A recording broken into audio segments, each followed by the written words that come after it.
দুহিতা ধাৰাবাহিকখনৰ আজি নিশা আহিবলগীয়া এপিছডৰ প্ৰম' মুকলি হৈছে।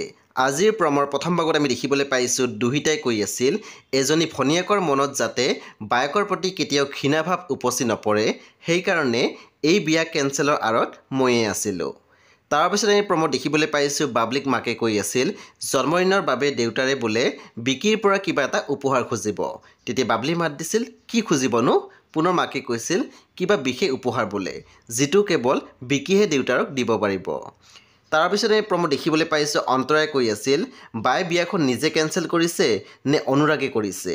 মই যদি অনুৰাগৰ লগত যোগাযোগ কৰি সঁচা কথাটো কি নিজেই সুধি লওঁ। সেই বন্ধু বান্ধৱীসকল আজি নিশা 8:30 বজাত ৰং টিভিত আহিবলগীয়া দুহিতা ধাৰাবাহিকখন খুবেই বেছি ইণ্টাৰেষ্টিং হ'বলৈ গৈ আছে। সেই আপোনালোকে চাবলৈ একেবাৰে নাপাহৰিব।